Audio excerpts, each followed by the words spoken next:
Hey guys, what's going on? In this video, we are doing a plus 20 freehold. So unlike the other ones, this is entirely pug. So none of my buddies are here. They weren't able to get on for the weekend, so had to find something on my own.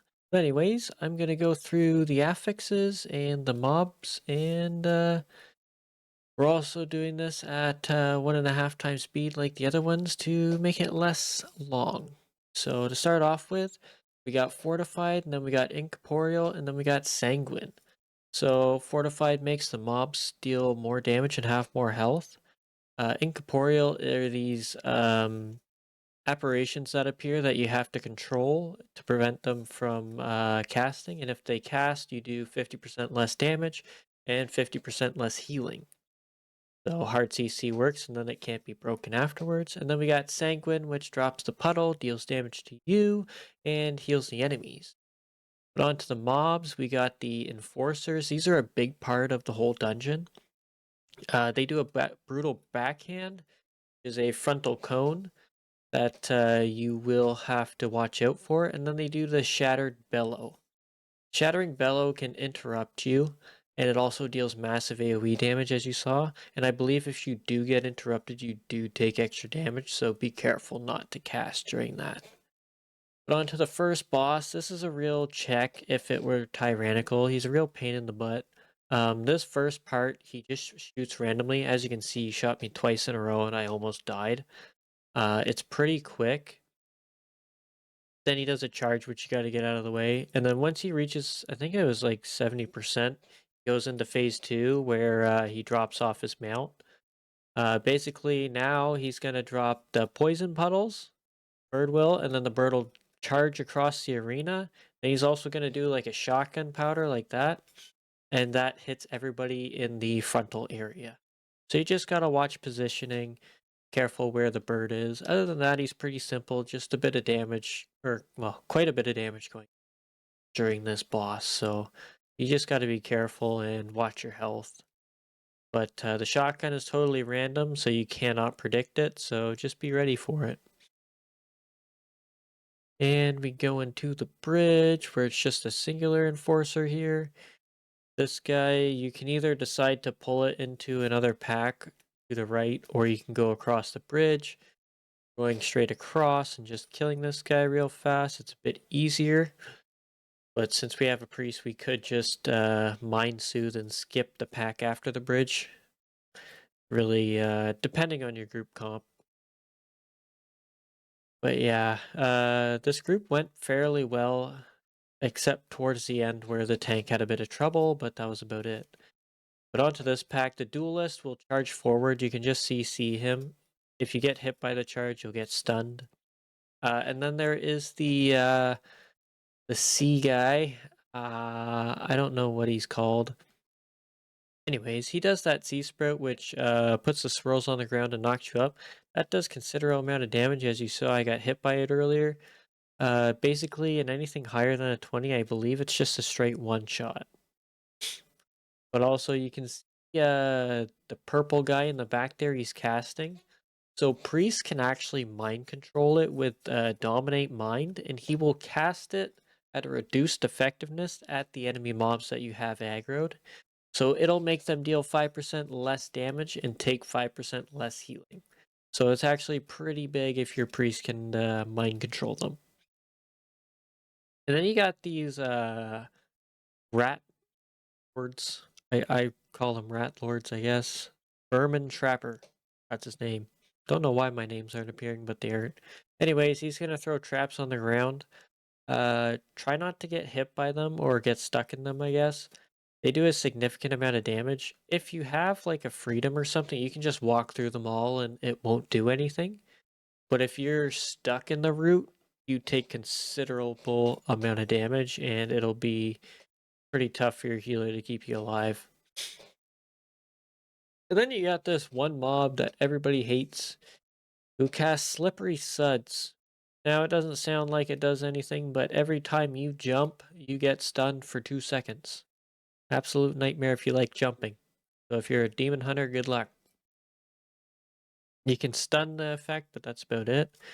And then you have the, I'm not sure what I'd call them. I'd call them like serpent guys or maybe the Naga. They cast something called Frost Blast, I think it was. Anyways, that's a massive AoE that you have to interrupt, or else it'll be fairly close to a group wipe. Very important. They're very powerful things that you gotta watch for. On to the Council of Captains. Now, if you played during BFA, you would remember this rotated every week. It no longer does that. It only selects Captain Eudora and the beer guy. Anyways, what's going to happen is Eudora's going to shoot and then jump halfway across the map to one of the corners and then do a volley of shots. You can avoid it. She always shoots left to right.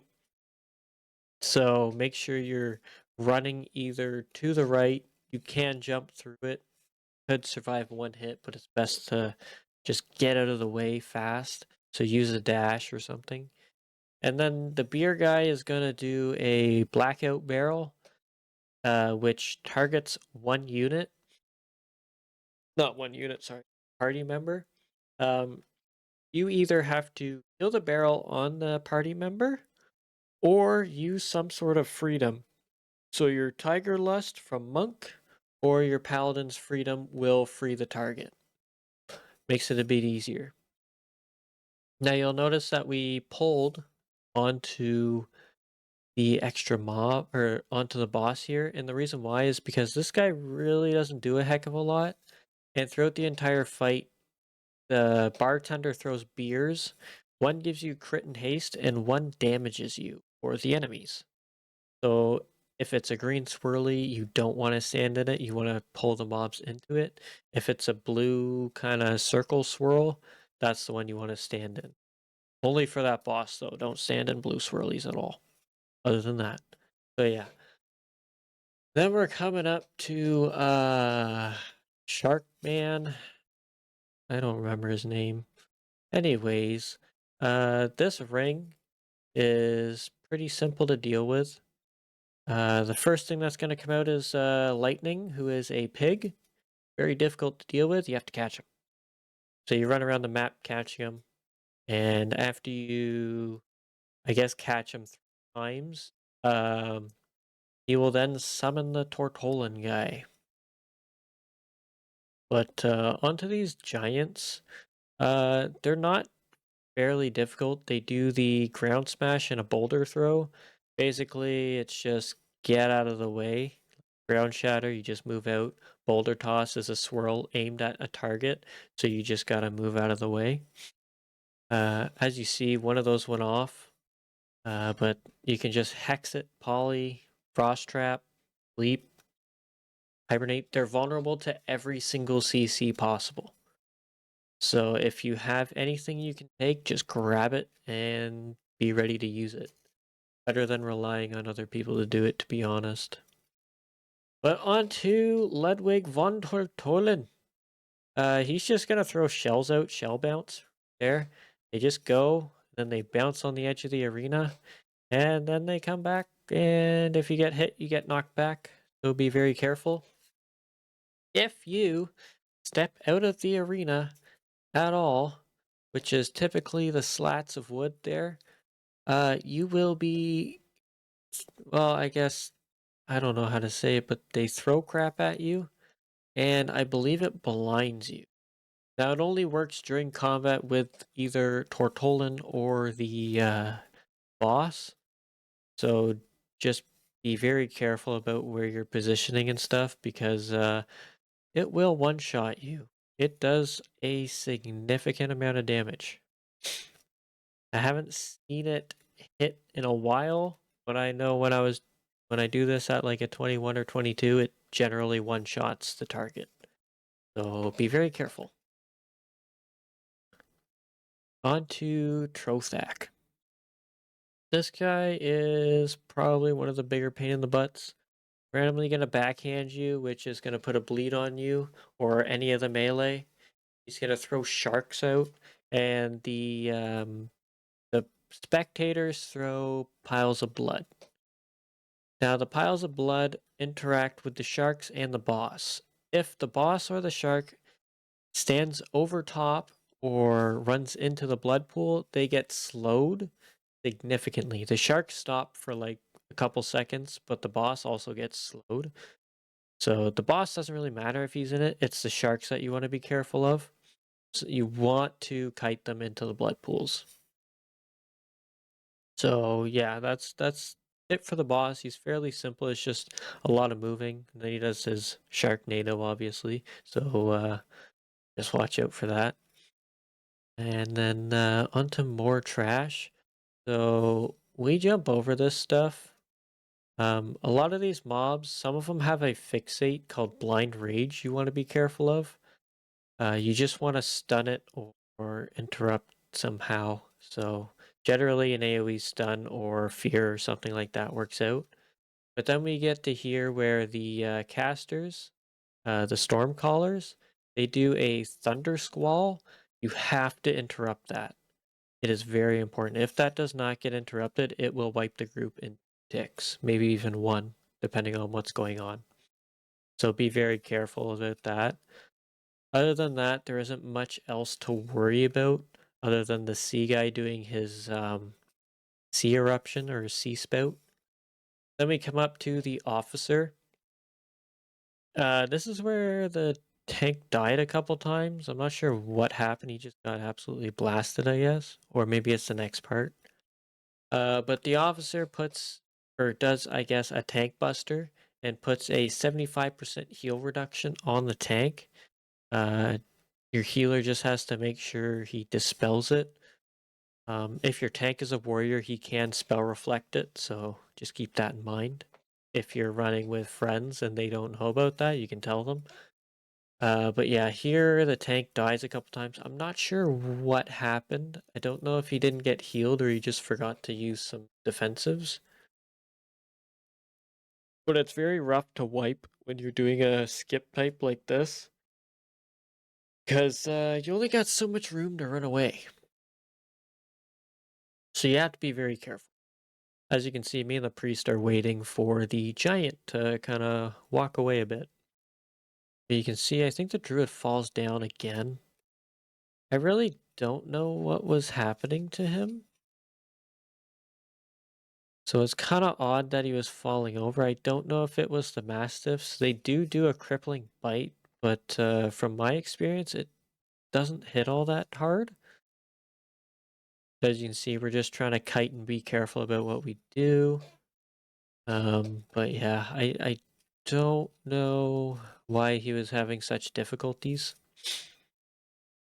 It is the toughest pack for the tank there, but he should have had enough defensives to survive it pretty simply. I don't know his gear level either, so that could be part of it, or if he didn't get dispelled or something. It's hard to say. But yeah, this pack is the hardest thing. You just burn down the Thundercaller and then you burn down the Enforcer as fast as possible. The Officer isn't too difficult. But on to Harlan Sweet. He has 3 phases where he'll cast loaded dice. I believe it's like 65% and then like 30%. So he just gains more empowered. So his first thing is going to be the Whirling Dagger. In phase 1, it only hits 1 target. Phase 2, it hits everybody in the group except for the tank, I think. So basically that just does damage. It's basically the healer mechanic. Does initial damage and then does a bleed damage. The more important thing to watch out for is the Keg Explode guy. He fixates on a target. You just have to knock him away or CC him somehow. If he gets to you, it does quite a bit of damage. I think I get hit by one anyways because people didn't landslide or anything like that. Yeah, here. But in phase 3, takes 100% additional damage but gains 100% attack speed.